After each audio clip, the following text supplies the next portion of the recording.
Good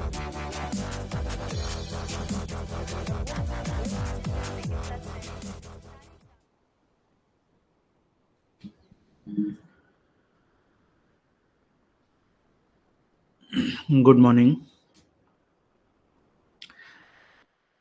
okay, static GK का ये मतलब थर्ड क्लास है जिसमें हम फर्स्ट इन इंडिया डिस्कस कर रहे थे कल के क्लास में। तो उसमें जितने भी मेल वाला सेक्शन है वो हम लोगों ने देखा था। लास्ट में एक जो स्लाइड बचा हुआ था उसमें शायद नेटवर्क इशू आया था, तो वो शायद समझ में ना आया हो। तो मैं जो है वहां से स्टार्ट करते हैं हम लोग। ये वाला जो सेक्शन था इस टाइम में थोड़ा सा नेटवर्क इशू हो रहा था, तो शायद आवाज ठीक से नहीं आ रही होगी, तो इसको मैं रिपीट कर रहा हूँ। ठीक है, हम लोग यहाँ पे जब बात कर रहे थे तो ये थोड़ा सा क्रिकेट वाला सेक्शन है या स्पोर्ट्स वाला सेक्शन बोल सकते हो। तो first Indian bowler to take hat trick in ODI.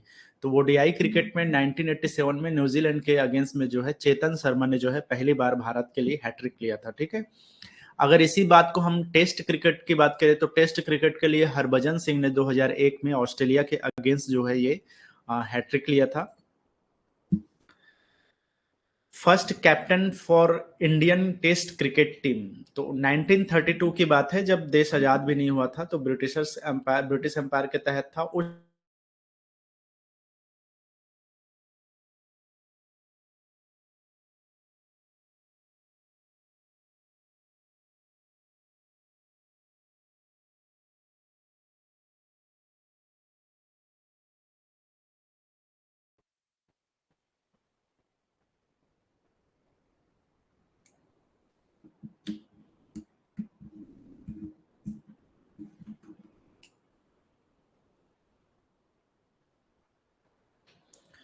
चलो, वॉइस ब्रेक हो रहा था ना, ठीक है।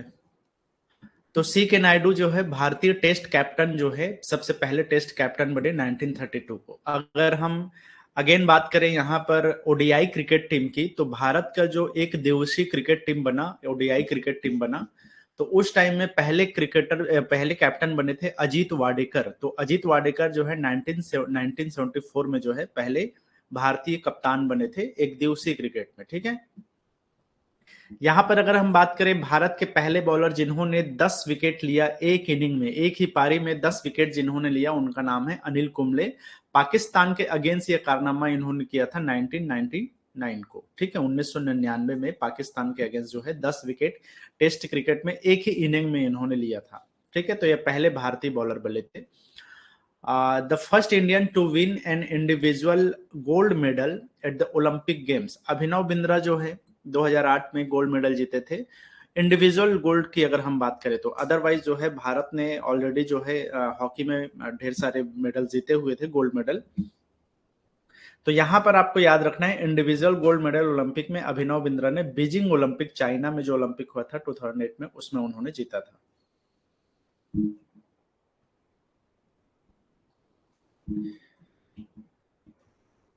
चलो, अब हम बात करते हैं first in India female category में। तो फीमेल कैटेगरी में जो है क्या क्या इंपॉर्टेंट चीजें हैं, क्या वन लाइनर हमें ध्यान में रखना है और क्या पूछ सकता है।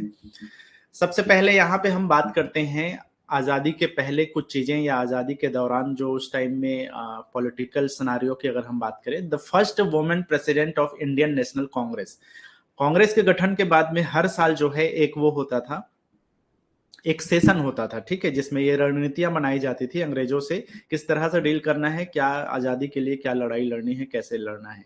उसके लिए हर साल जो है एक सेशन होता था। तो उसमें जो है पहली बार कौन महिला थी जिन्होंने प्रेसिडेंट का पद उन्होंने धारण किया था या प्रेसिडेंट का पद के लिए उनको चुना गया था।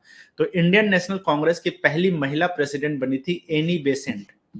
ठीक है, अब हालांकि ये विदेशी महिला थी, आयरलैंड की थी, लेकिन आजादी की लड़ाई में एनी बेसेंट का बहुत बड़ा योगदान है। तो जब 1917 में 1917 में कलकत्ता अधिवेशन हुआ था, तो इस कलकत्ता अधिवेशन की ये अध्यक्षता की थी। तो ये पहली ऐसी महिला अध्यक्ष बनी इंडियन नेशनल कांग्रेस की जिनको अध्यक्षता करने का मौका मिला 1917 में कलकत्ता अधिवेशन में। ठीक है, इसके अलावा अगर हम बात करें first Indian women president of India Indian national Congress, तो इसी भारतीय राष्ट्रीय कांग्रेस की पहली भारतीय महिला अध्यक्ष। तो ये जैसे कि मैंने बताया, एनी बेसेंट ओवरऑल जो है पहली महिला अध्यक्षता इनको मिला था, लेकिन ये विदेशी थी, भारतीय नहीं थी। तो अगर हम इंडियन की बात करें, भारतीय महिलाओं की बात करें, तो ये सरोजिनी नायडू को जो है 1925 में एक अधिवेशन हुआ था कांग्रेस का, जो कि कानपुर में हुआ था, तो इसको कानपुर अधिवेशन कहते हैं। तो इस कानपुर अधिवेशन में सरोजिनी नायडू को जो है पहली बार अध्यक्षता करने का मौका मिला। तो ये पहली भारतीय महिला अध्यक्ष बनी इंडियन नेशनल कांग्रेस की। The first woman governor of a state in independent India. जब नायडू पहली बार भारतीय महिला अध्यक्ष बनी थी 1925 में कानपुर अधिवेशन में, उन्होंने ही जो है पहली बार जो है एक इंडियन फ्री स्टेट जो कि उत्तर प्रदेश है, तो उत्तर प्रदेश का इनको गवर्नर बनने का सौभाग्य प्राप्त मिला। तो आप ये बोल सकते हो भारत की ये पहली महिला थी जिनको किसी भी स्टेट के, किसी भी राज्य के गवर्नर का पद मिला था, सरोजिनी नायडू को उत्तर प्रदेश में।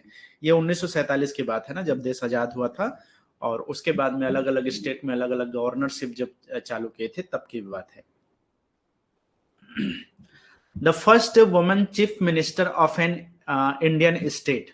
भारत में पहली ऐसी भारतीय महिला जिनको चीफ मिनिस्टर, मुख्यमंत्री बनने का गौरव प्राप्त हुआ किसी एक राज्य का, तो उनका नाम था सुचेता कृपलानी। तो सुचेता कृपलानी एक इंडियन फ्रीडम फाइटर रही हैं, पॉलिटिशियन रही हैं। तो वो पहली जो है फर्स्ट फीमेल चीफ मिनिस्टर बनी जिन्होंने उत्तर प्रदेश को ही as a chief minister serving किया था।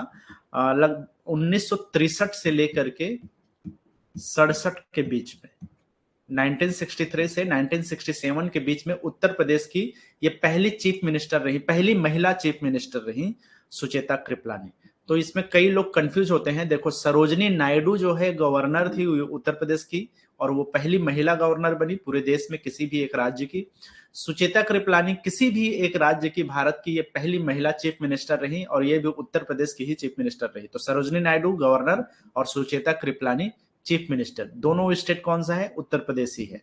The first woman prime minister of India. अब ये तो सब जानते हैं कि जो इंदिरा गांधी हैं वो पहली भारतीय महिला प्राइम मिनिस्टर रही, और ये 1966 में जो है भारत की प्रधानमंत्री बनी थी, 1966 में।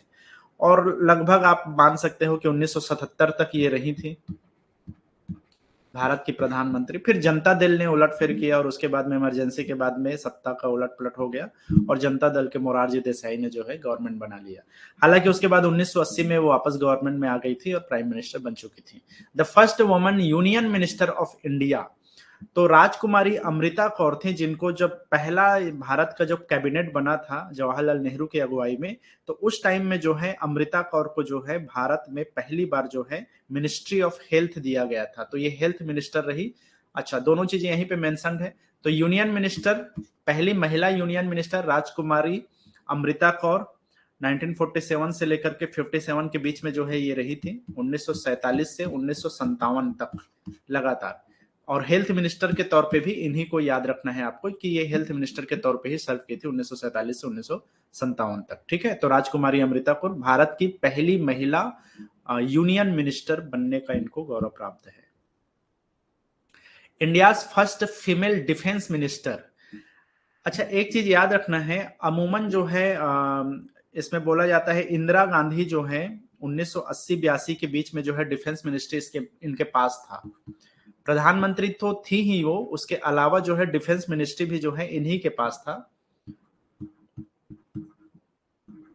रक्षा मंत्रालय इनके पास था। ठीक है, तो ये भारत की पहली महिला रक्षा मंत्री इंदिरा गांधी हैं। प्राइम मिनिस्टर तो वो थी ही पहली, पहली रक्षा मंत्री भी जो है इंदिरा गांधी हैं। लेकिन full time female defence minister की बात करें तो निर्मला सीतारमण को जो है पहली बार जो है फुल टाइम, मतलब 5 सालों के लिए जो है निर्मला सीतारमण को जो है ये मिनिस्ट्री प्राप्त हुआ था। तो अगर क्वेश्चन में पूछता है कि पहली महिला रक्षा मंत्री कौन थी, तो इनका नाम याद रखना है आपको। और अगर बाई चांस आपसे पूछता है कि सबसे पहली जो है महिला फुल टाइम डिफेंस मिनिस्ट्री किसके पास था, तो जो है इनके पास था। अब फुल टाइम कहने का मतलब ये नहीं कि 5 साल, बेसिकली फुल टाइम का कहने का मतलब ये है कि एक ही मंत्रालय जिनके पास हो। तो निर्मला सीतारमण के पास में ये 2017 से लेकर 2019 के बीच में कंप्लीटली ये फुल टाइम जो है डिफेंस मिनिस्ट्री इनके पास था, इन्हीं के अधिकार में था पूरा। और इंदिरा गांधी की बात करें तो उस टाइम वो प्राइम मिनिस्टर भी थी, वो डिफेंस मिनिस्टर भी थी, और भी कई सारे छोटे छोटे मंत्रालय उनके साथ था, तो आप उसको फुल टाइम नहीं बोल सकते। तो यही फर्क है दोनों में। तो अक्सर एग्जाम में जो है निर्मला सीतारमण को भारत की पहली महिला डिफेंस मिनिस्टर के तौर पे जाना जाता है, निर्मला सीतारमण को, क्योंकि वो फुल टाइम थी। ठीक है, सेम यहाँ पे है first women external affairs minister Sushma Swaraj, Bharat की पहली जो है इनके पास जो है एक तरह से बोलना चाहिए कि फॉरेन जो अफेयर्स है, विदेश मंत्रालय, तो भारत की पहली महिला विदेश मंत्री जो है सुषमा स्वराज रही, नरेंद्र मोदी के गवर्नमेंट जब बना था। तो उसके बाद में finance minister, female finance minister में निर्मला सीतारमण का ही आपको याद रखना है। ये पहली जो है निर्मला सीतारमण भारत की पहली फुल टाइम में हो या फाइनेंस मिनिस्ट्री में हो, तो ये दोनों में इनका नाम आपको याद रखना है।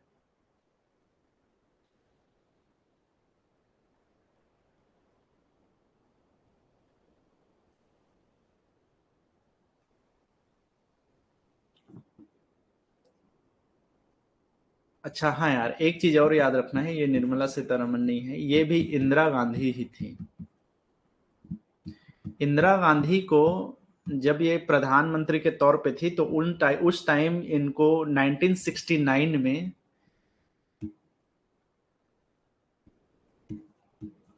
ये इनके पास कुछ समय के लिए फाइनेंस मिनिस्ट्री इन्हीं के पास में थी, तो ये भारत के पहले फाइनेंस मिनिस्टर थी। लेकिन अगेन वही बात है, फुल टाइम फाइनेंस मिनिस्टर में निर्मला सीतारमण का नाम आपको याद रखना है कि, और वर्तमान में भी जो है निर्मला सीतारमण ही जो है क्या है, मिनिस्टर ऑफ फाइनेंस है या फाइनेंस मिनिस्टर है। ठीक है, तो ये फुल टाइम में जो है निर्मला सीतारमण का याद रखना है। तो डिफेंस मिनिस्ट्री के मामले में भी इंदिरा गांधी, निर्मला सीतारमण, और फाइनेंस मिनिस्ट्री के मामले में भी इंदिरा गांधी और निर्मला सीतारमण, इन दोनों का नाम जो है आता है। फर्स्ट में इंदिरा गांधी ही है और फुल टाइम में जो है निर्मला सीतारमण है। एक्सटर्नल अफेयर्स में सुषमा स्वराज को याद रखना है।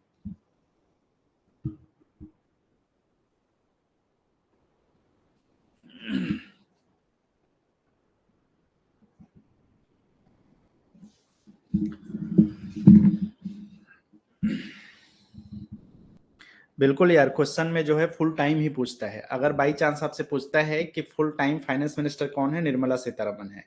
अगर आपसे पूछता है कि भारत की पहली महिला फीमेल फाइनेंस मिनिस्टर कौन है, अगर इंदिरा गांधी ऑप्शन में नहीं है तो सीधा सा आंसर उसका निर्मला सीतारमण होता है, चाहे फुल टाइम लिखा रहे ना लिखा रहे। और अगर आपके पास इंदिरा गांधी और निर्मला सीतारमण दोनों का ऑप्शन अवेलेबल है, तो वहां पे क्वेश्चन को केयरफुली पढ़ने की कोशिश करना, वहां पे जरूर फुल टाइम मेंशन करता है, क्योंकि पूछने वाले को पता है ना कि पहली जो है इंदिरा गांधी के पास था ऑलरेडी फीमेल जो फाइनेंस मिनिस्ट्री है वो, तो इसलिए जो है अगर इंदिरा गांधी है तब फुल टाइम जरूर लिखा होगा, और अगर फुल टाइम नहीं लिखा है तो उसका आंसर इंदिरा गांधी है। दोनों को समझने की कोशिश करना, दोनों का क्वेश्चन का पूछने का तरीका होगा, ऑप्शन के ऊपर डिपेंड करता है कि क्या ऑप्शन अवेलेबल है हमारे पास। First women president of India, Bharat की जो है पहली राष्ट्रपति कौन थी? तो राष्ट्रपति के तौर पे जो है भारत की पहली राष्ट्रपति प्रतिभा देवी पाटिल, महिला राष्ट्रपति की अगर हम बात करें तो ये भारत की 12th नंबर की 12वें क्रमांक की जो है प्रेसिडेंट ऑफ इंडिया रही, और 2007 से लेकर के 2012 के बीच में ये भारत की राष्ट्रपति के तौर पे जो है इन्होंने सर्व किया। ठीक है, नेक्स्ट है यहां पर the first woman speaker of a state assembly, किसी भी स्टेट का, किसी भी राज्य का जो विधानसभा होता है वहां पर पहली बार किसी महिला को जो है स्पीकर के तौर पे, विधानसभा अध्यक्ष के तौर पे चुना गया, तो उनका नाम है शन्नो देवी। तो शन्नो देवी जो है पंजाब के मतलब कि ये स्पीकर के तौर पे जो है, पंजाब स्टेट असेंबली के स्पीकर के तौर पे इनको जो है स्पीकर के तौर पे इन्होंने काम किया।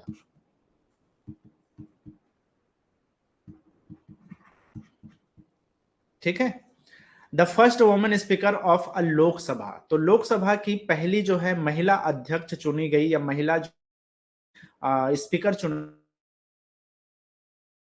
जो है 15वें लोकसभा में जो है इनको स्पीकर के तौर पे चुना गया था। ठीक है, तो इस चीज को याद रखना है कि ये भारत की पहली जो है लोकसभा की स्पीकर के तौर पे इनको चुना गया था। 2009 से लेकर 2014 के बीच में।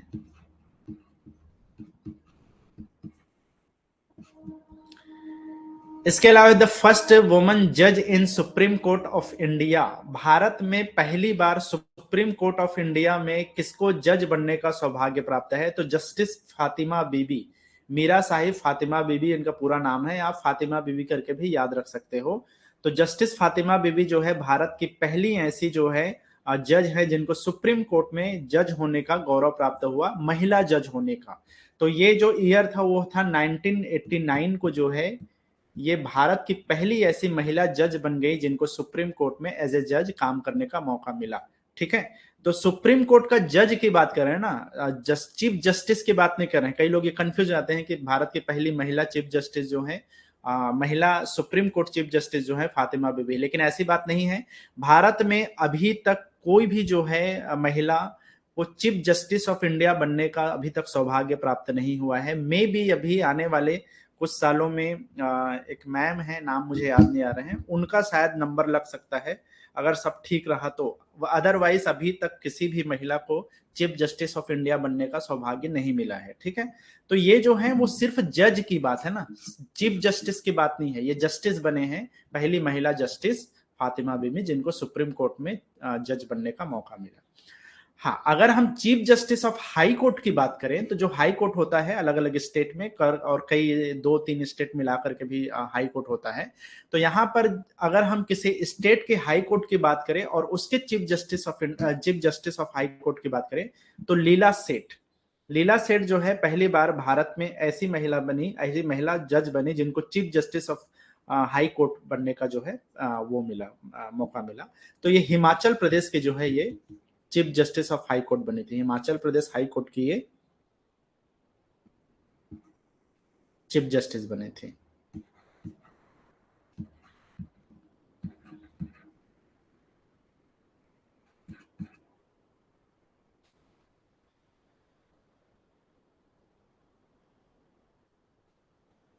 ठीक है, ये था 1991 की बात है। ये 1991 में जो है chief justice of high court बनी हिमाचल प्रदेश हाई कोर्ट की लीला सेठ। तो ये दोनों का नाम खास तौर पे याद रखना यार, कई एग्जाम में ये रिपीट हुआ है।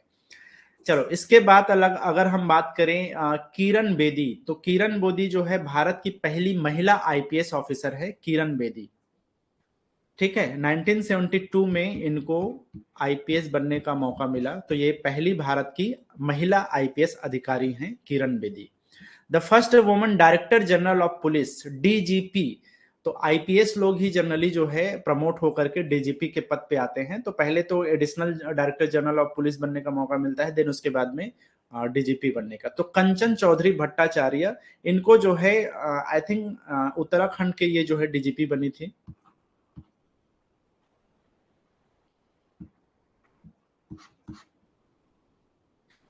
ठीक है, तो ये भी जो है 1973 की जो है ये वो हैं आईपीएस अधिकारी हैं, और ये दूसरे आईपीएस अधिकारी माने जाते हैं, ये चीज भी याद रखना है। ये भारत की सेकंड आईपीएस ऑफिसर हैं,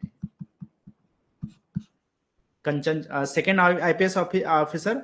और एक चीज याद रखना यार, मैं बार बार फीमेल या वुमेन नहीं बोल रहा हूँ, इसका मतलब ये नहीं है कि मैं पुरुषों को भी काउंट कर रहा हूँ। यहाँ पे सिर्फ महिलाओं की बात हो रही है, और उन्हीं के कैटेगरी में यहाँ पे first woman IPS officer Kiran Bedi और सेकंड में जो है कंचन चौधरी भट्टाचार्य जो है सेकंड आईपीएस ऑफ इंडिया रही है। ठीक है, और इनको डीजीपी बनने का मौका मिला उत्तराखंड सरकार में। ठीक है,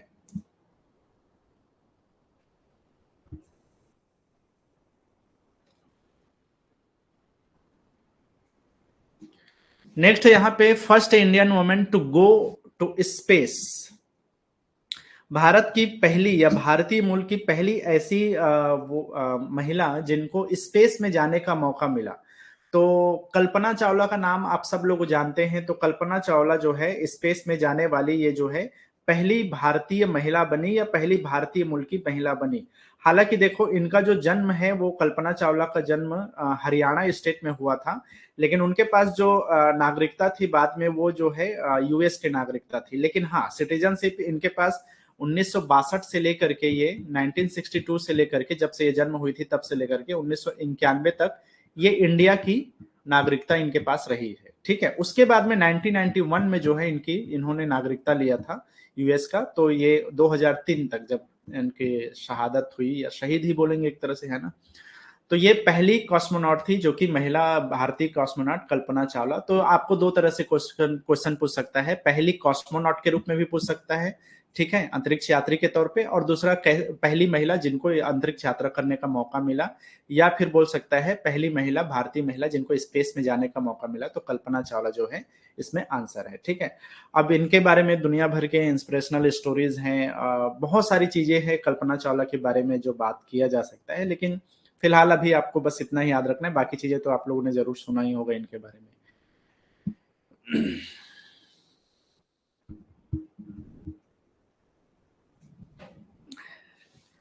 ठीक है, कब गई थी वो? इनका जो एक्चुअल में जो फर्स्ट स्पेस मिशन स्टार्ट हुआ था वो 1997 में स्टार्ट हुआ था, जब इनको पहली बार स्पेस पे जाने का मौका मिला था। तो बहुत सारे कंपटीशन वगैरह, बहुत सारे टेस्ट वगैरह को पास करने के बाद में ये वहां तक पहुंची थी।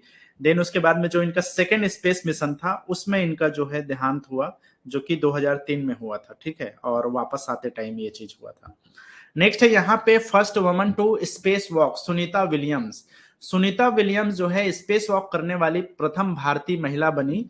तो इनके पास भी जो है एक चीज याद रखना है कि जो सिटीजनशिप है वो यूएसए का है। हालांकि इनका जो मूल है वो जो है भारतीय ओरिजिन है, मतलब इनके जो पूर्वज हैं वो, लेकिन इनका जन्म भी जो है यूएसए में ही हुआ था, इनकी नागरिकता भी यूएसए में ही था। लेकिन भारतीय मूल की इसलिए माना जाता है क्योंकि इनके माता पिता जो है भारतीय मूल के रहे हैं। इनका जो है एक रिकॉर्ड है जो कि the first Indian spend most time in space, 321 दिन तक इन्होंने जो है, लगभग 322 दिन हो गया था, 17 घंटे और भी है इसमें, 321 दिन तक ये स्पेस में रही। तो सुनीता विलियम्स के पास जो है रिकॉर्ड है सबसे ज्यादा टाइम तक जो है इसमें रहने का। The first woman to hold record of most space walk, सबसे ज्यादा 7 बार इन्होंने स्पेस वॉक किया सुनीता विलियम्स ने। इसके अलावा है the first woman to hold record of most space walk time, 50 घंटे 40 मिनट का स्पेस वॉक करने का भी इनके पास रिकॉर्ड है।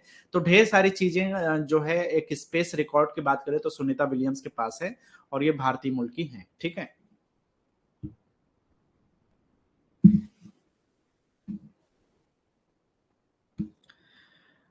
देखो यार, गो टू स्पेस का मतलब यह है कि जो हमारा स्पेस शिप है उसके अंदर में ही रहना, बाहर नहीं निकलना। और अगर जो उस स्पेस शिप से बाहर निकल करके वॉक कर रहे हैं, आप लोगों ने मूवीज वगैरह में देखा होगा यार, मतलब स्पेस में बाहर निकलते हैं, स्पेस वॉक मतलब स्पेस शिप को छोड़ करके, ठीक है।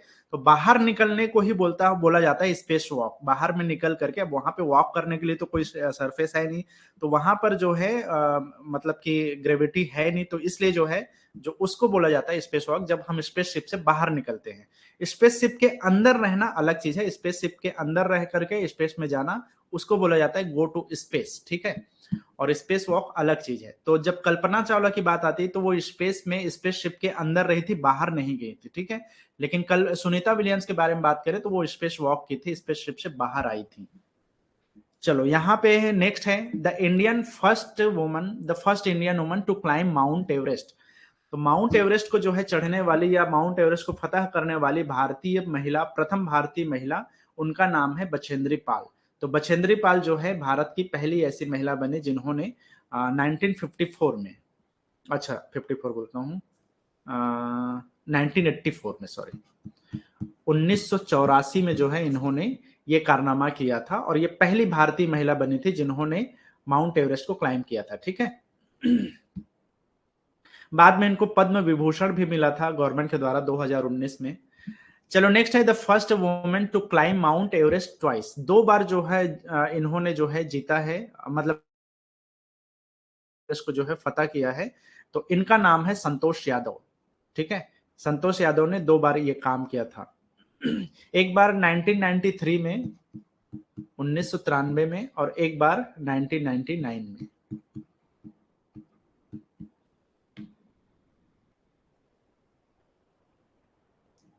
नहीं यार, 1992 में और 1993 में, 2 साल लगातार जो है इन्होंने 1992 और 1993 में जो है इन्होंने वो किया था।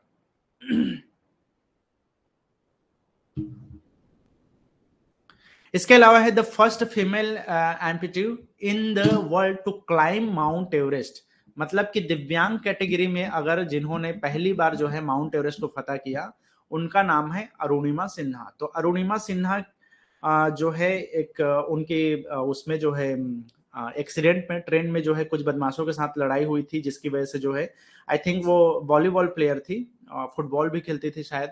तो उनको जो है ट्रेन में कुछ प्रॉब्लम हुआ, दिल्ली से लखनऊ से शायद दिल्ली जा रही थी ट्रेनिंग के लिए, तो 2011 में उनके साथ में ये एक्सीडेंट हुआ और लगभग रात भर वो ट्रेन के पटरी में पड़ी रही, दर्द से कराहते हुए। उनके एक पैर को जो है काटना पड़ा था बाद में, और उसके बाद में उनका वो जो वॉलीबॉल और फुटबॉल करियर था वो तो खत्म हो गया। देन उसके बाद में उन्होंने माउंट एवरेस्ट का जर्नी का जो है स्टार्ट किया, और फाइनली उन्होंने 2011 में 2011 में उन्होंने जो है ट्रेनिंग करना शुरू किया, और 2013 में जाकर के इन्होंने माउंट एवरेस्ट को फतह किया था। अच्छा, एक इंटरेस्टिंग बात यह है कि अरुणिमा सिन्हा ने बछेंद्री पाल के गाइडेंस में ही यह कारनामा किया है। तो बछेंद्री पाल भारत की पहली माउंट एवरेस्ट क्लाइंबर थी या माउंटेनियर थी। अरुणिमा सिन्हा पहली ऐसी दिव्यांग महिला बनी भारत की, ओवरऑल भी पहली दिव्यांग ही है, ये याद रखना है, सिर्फ महिलाओं में नहीं बल्कि ओवरऑल भी जो है ये फर्स्ट हैं अरुणिमा सिन्हा, ठीक है, 2013 में। First Indian women to swim across the English channel, Aarti Shah जो है भारत की पहली ऐसी महिला बनी जो इंग्लिश चैनल को पार करने वाली पहली भारतीय महिला बनी, आरती शाह, ठीक है। तो ये इंग्लिश चैनल को 1959 में जो है इन्होंने पार किया था, 1959 में, और ये पहली ऐसे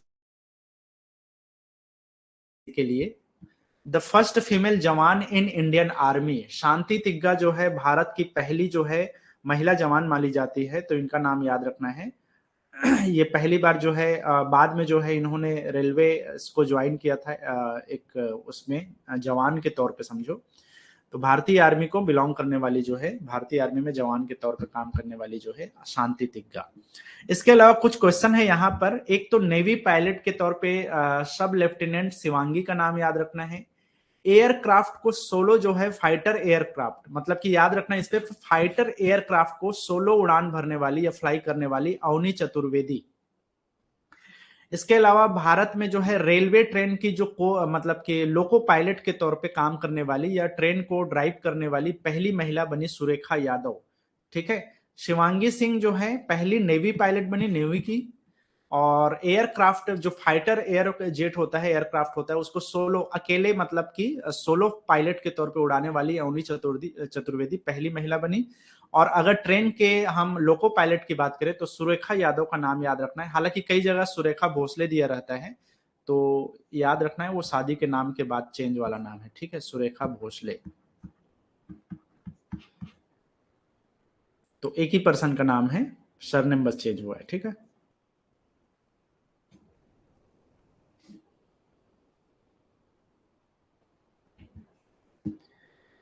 कुछ प्राइजेस की बात करें तो भारत में जो है पहली बार नोबेल प्राइज की अगर हम बात करें तो मदर टेरेसा ने जो है पहली बार नोबेल प्राइज जीता था शांति के क्षेत्र में, ठीक है, peace prize, Nobel peace prize जो है इन्होंने जीता।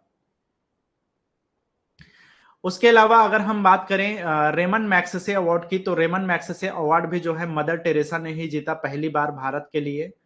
और अगर हम the first women to receive Bharat Ratna की बात करें तो पहली बार इंदिरा गांधी ने जो है भारत रत्न पहली बार इन्होंने मतलब कि इनको प्राप्त हुआ। वो खुद भी जो है उस टाइम में प्रधानमंत्री रही थी। The first Indian women who won Booker prize, Arundhati Roy के बारे में मैं बुकर प्राइज में जो है उस टाइम बात कर रहा था जब मेल वाला कैटेगरी में पढ़ रहे थे हम, तो उस टाइम में the God of Small thing, इसके लिए जो है 1997 में जो है इन्होंने ये जीता था Booker prize, the God of Small thing.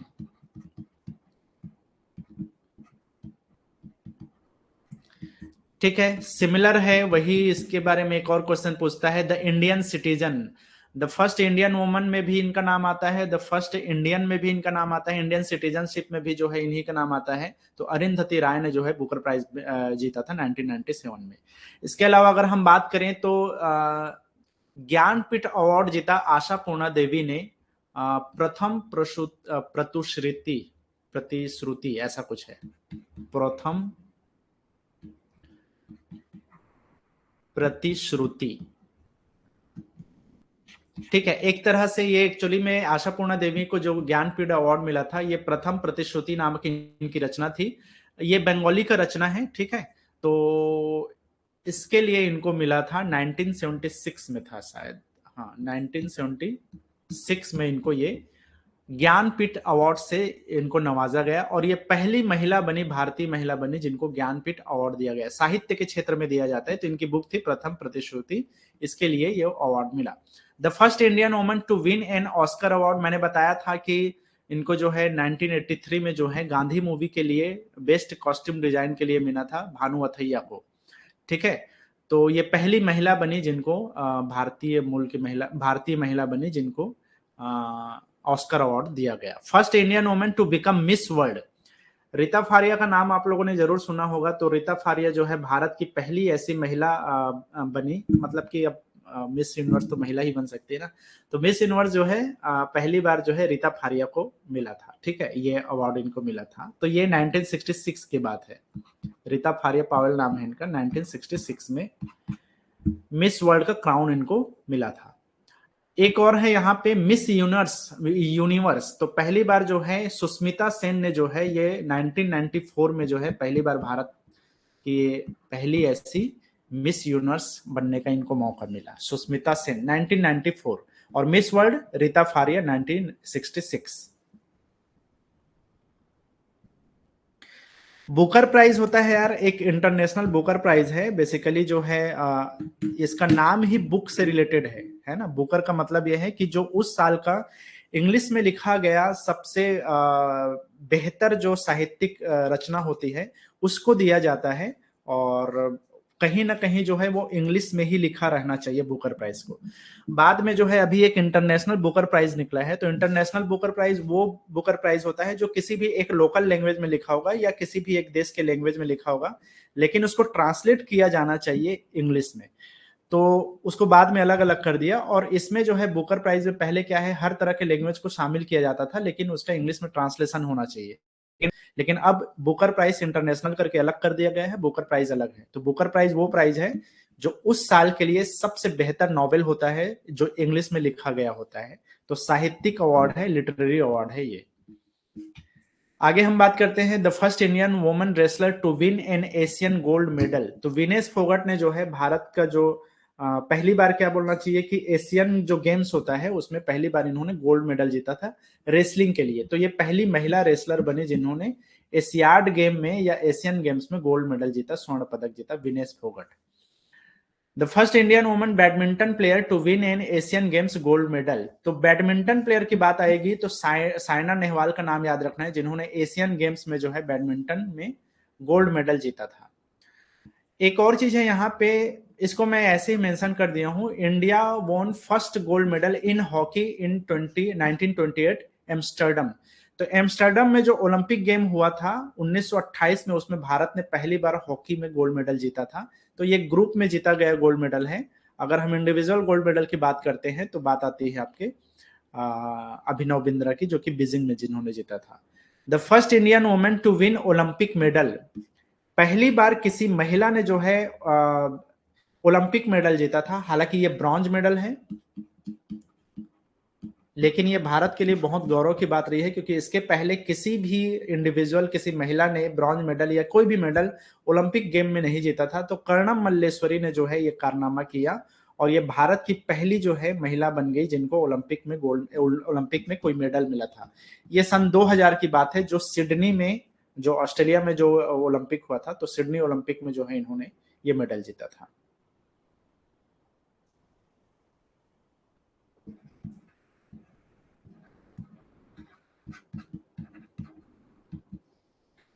The first Indian woman to win Olympic silver medal, तो रियो ओलंपिक में जो है पीवी सिंधु ने जो है पहली बार जो है सिल्वर मेडल जीता, क्योंकि इसके पहले कर्णम मल्लेश्वरी ने जो मेडल जीता था वो क्या था, ब्रॉन्ज था। यहाँ पे सिल्वर मेडल पहली बार किसने जीता, तो पीवी सिंधु ने जीता बैडमिंटन में, और ये रियो ओलंपिक की बात है 2016 में।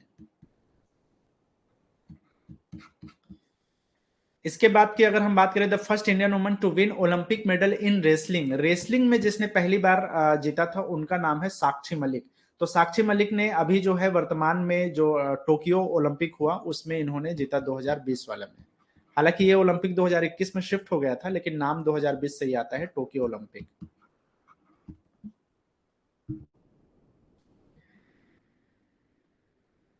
चलो, ओलंपिक के बारे में मैं बात कर रहे थे, तो ओलंपिक में कुछ चीजें याद रखना है आपको। फर्स्ट मेडल हॉकी के लिए जीता गया 1928 में एम्स्टर्डम नीदरलैंड में। और इस सेक्शन को खास तौर पे ध्यान देना, ये स्पोर्ट्स वाले कैटेगरी में जीके वाले सेक्शन में बार बार यहाँ से ओलंपिक वाले सेक्शन से ये क्वेश्चन रिपीट होते रहता है। तो भारत ने पहली बार हॉकी में गोल्ड मेडल जीता 1928 में एम्स्टर्डम, जो कि नीदरलैंड में ओलंपिक हुआ था 1928 में। फर्स्ट इंडिविजुअल मेडल, पहली बार किसी ने जो इंडिविजुअल मेडल जीता उसका नाम है ब्रॉन्ज मेडल। अच्छा, एक चीज में हमेशा लोग कंफ्यूज होते हैं, पहला इंडिविजुअल मेडल बोलेगा तो याद रखना है केडी जाधव का नाम, जिन्होंने 1952 में ब्रॉन्ज मेडल जीता था रेसलिंग में। लेकिन अगर यहीं पे फर्स्ट इंडिविजुअल गोल्ड मेडल बोलेगा तब आपको याद रखना है उसमें किनका नाम आता है, अभिनव बिंद्रा का, क्योंकि उन्होंने गोल्ड मेडल जीता था ना। लेकिन इंडिविजुअल मेडल की बात करें तो वो ब्रॉन्ज मेडल था, जो कि 1952 में ही जीता गया था केडी जाधव के द्वारा। ठीक है, ये ओवरऑल है ना, पुरुष महिला सबके लिए है यहाँ पे।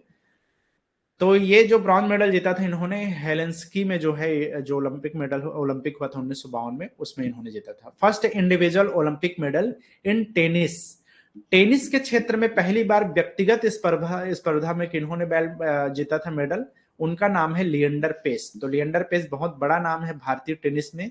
इन्होंने ब्रॉन्ज मेडल जीता था 1996 में अटलांटा जो कि यूएसए में है। अगर हम बात करें महिलाओं में तो पहला मेडल कर्णम मल्लेश्वरी, जैसा कि मैंने बताया कि 2000 में इन्होंने जीता था। उसके बाद में अभी मैंने जैसे बताया सिल्वर मेडल पीवी सिंधु ने जीता। पहली ओलंपिक में जो है रेसलिंग के क्षेत्र में मेडल साक्षी मलिक ने जीता। लेकिन ध्यान देना है, पहला रेसलिंग के क्षेत्र में केडी जाधव जीत चुके थे, लेकिन ये पुरुषों के कैटेगरी में या ओवरऑल जीता था इन्होंने। लेकिन महिलाओं में अगर किसी रेसलर के नाम आता है तो वो साक्षी मलिक है, जिन्होंने 2016 में ओलंपिक में इन्होंने 2020 में ओलंपिक में इन्होंने रेसलिंग के क्षेत्र में ये कारनामा किया था। इसके पहले जो लोग भी रेसलिंग में जीते थे वो सब पुरुष थे। महिलाओं में साक्षी मलिक पहला नाम है।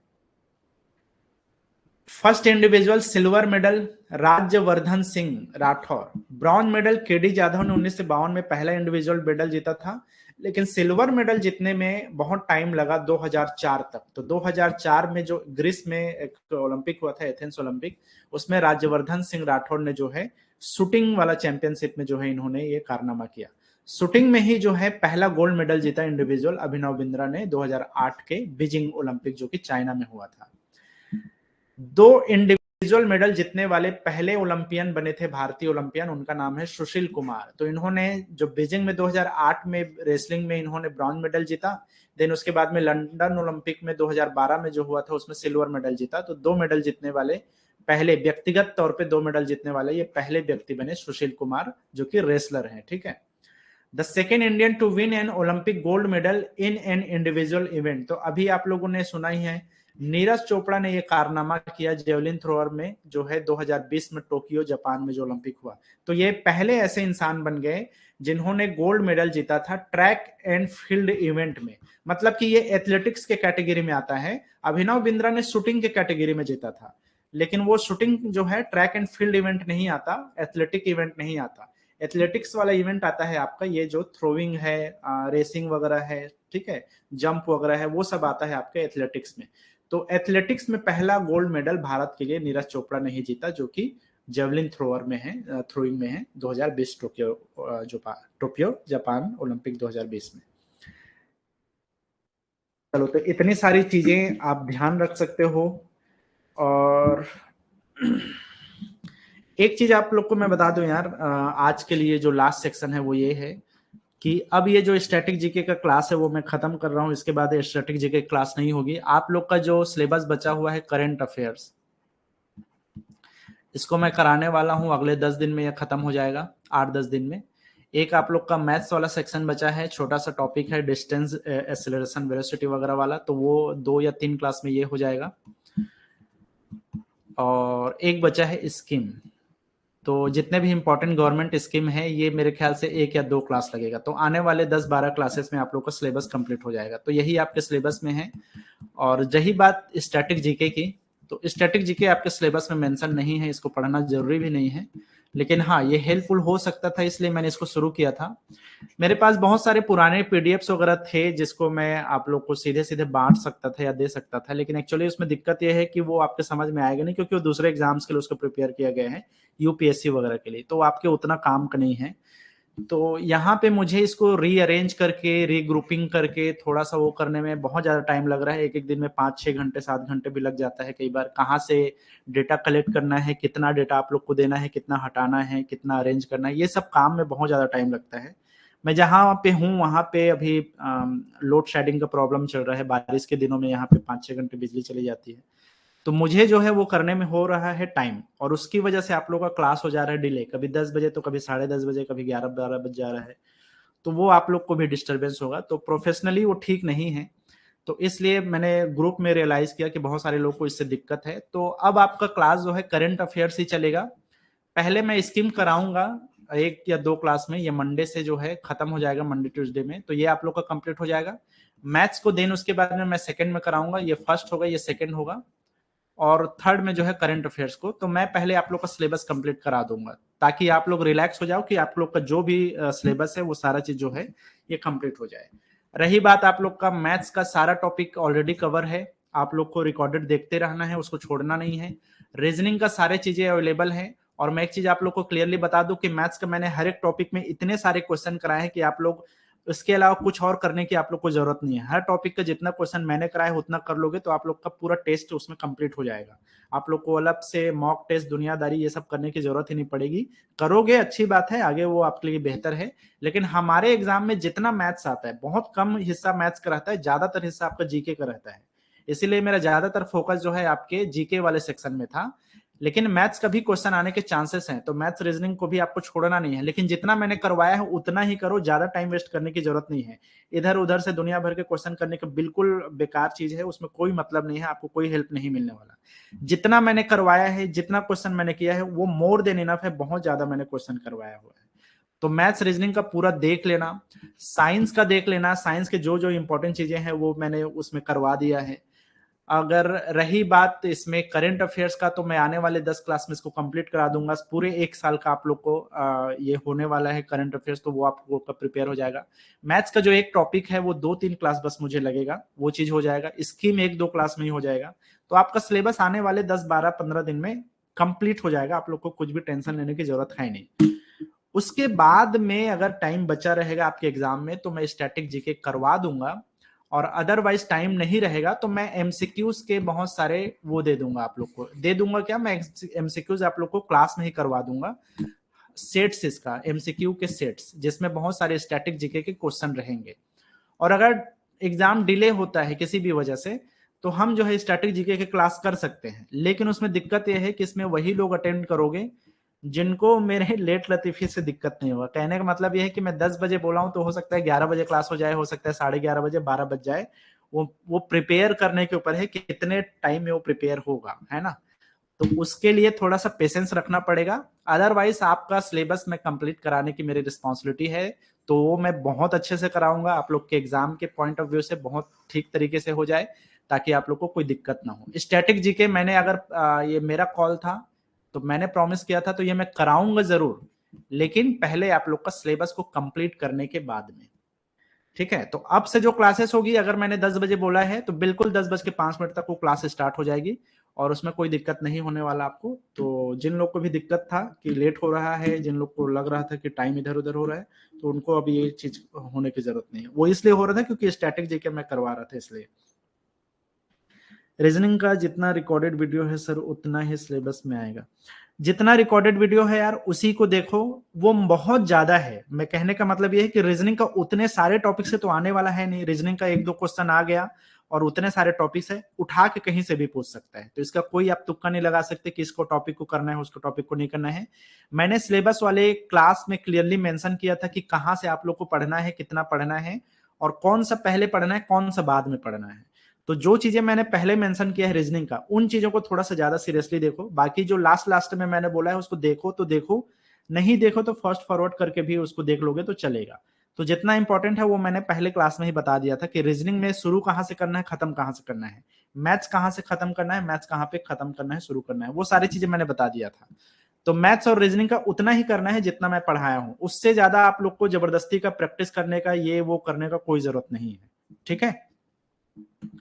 मोटर व्हीकल एक्ट और सर ये चीज यार आप लोग को संजू सर ही बताएंगे, जो टेक्निकल वाले सेक्शन देख रहे हैं वो सर ही आप लोग को बताएंगे। नॉन टेक्निकल में अगर कोई इशू है तो आप लोग पूछ सकते हो।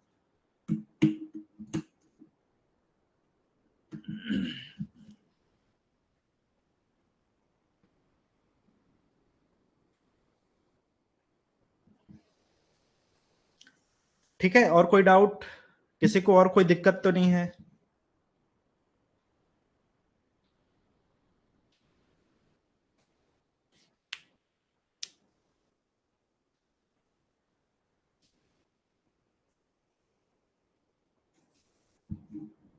मैंने उसी सीरियल में अपलोड किया है, जो मतलब सीरीज में जैसा आपको सीरियल वाइज करना है, जैसा आपको रैंक वाइज करना है, वैसा ही मैंने अपलोड किया है।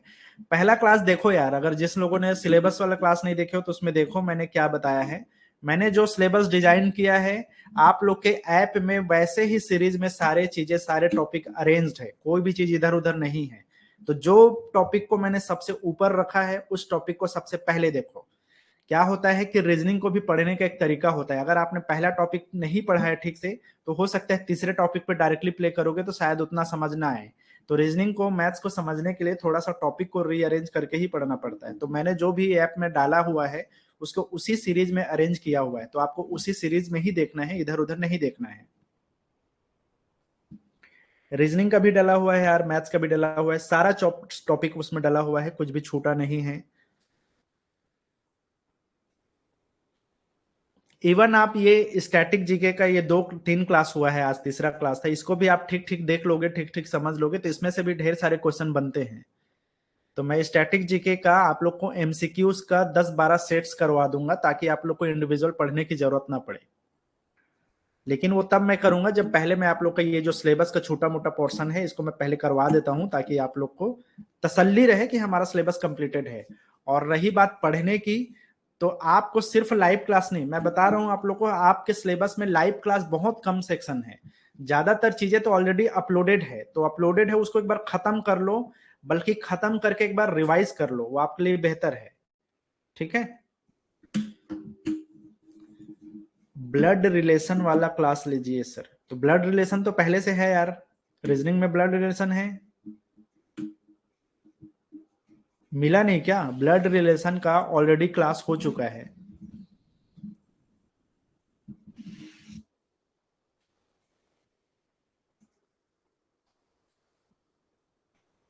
मॉक टेस्ट आपके एप्लीकेशन में, देखो यार मॉक टेस्ट के बारे में ना आपको आकाश सर से ही बात करनी पड़ेगी, सारा चीज वही देखते हैं, वही अरेंज करते हैं, तो उनसे आपको इसके बारे में डिटेल में बात करनी पड़ेगी।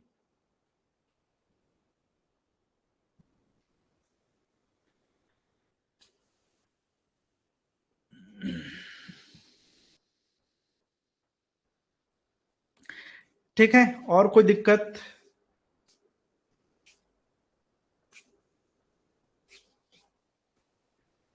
चलो यार, ब्लड रिलेशन समझ नहीं आ पा रहे हो अभिषेक, अगर किसी और को भी ये दिक्कत है तो एक बार देख लो, और अगर जो चीज समझ नहीं आए आप मुझे डायरेक्टली, क्योंकि एक जने के लिए क्लास कराना मुश्किल है यार, है ना, और अगर एक जने भी रहेगा तो मैं वो तब करा पाऊंगा जब सारा सिलेबस कंप्लीट हो जाएगा, उसके बाद में मैं करा दूंगा। बाकी अगर और कोई है तो आप लोग एक बार ब्लड रिलेशन वाला टॉपिक को देख लो, जिसको जिसको समझ नहीं आएगा आप बता देना, मैं फिर से ले लूंगा, उसमें कोई दिक्कत नहीं है। और अगर कोई एक दो लोग हो तो आप लोग वो सेक्शन बता दो कि कहाँ पे क्या समझ नहीं आया, मैं आपको एक्सप्लेन कर दूंगा। ठीक है, आप मेरे को कॉल कर लेना, मैं एक्सप्लेन कर दूंगा कि ये चीज समझ नहीं आया, या फिर आपको जो भी सेक्शन में प्रॉब्लम है उसका स्क्रीनशॉट ले लो या उसको नोट कर लो, मुझे व्हाट्सएप कर दो, वो चीज मैं देख लेता हूँ क्या चीज समझ नहीं आया। ऐसा तो है नहीं कि पूरा टॉपिक सर के ऊपर से गया होगा, बहुत आसान सा टॉपिक है, उसमें कुछ है नहीं, है ना। और अगर 4 5 लोग होंगे तो फिर क्लास ही अरेंज कर देंगे, कोई दिक्कत नहीं है, लेकिन एक बार ये हो जाने देते हैं। ठीक है, चलो मिलते हैं फिर कल के क्लास में, हम करंट अफेयर्स करेंगे, और ये क्लास जो है मैं टाइम, जो टाइम बोला रहूंगा उसी टाइम में होगा। तो मैं पहले ही आप लोग को बता दूंगा जो भी टाइम रहेगा, है ना। तो अभी के लिए इतना ही। ओके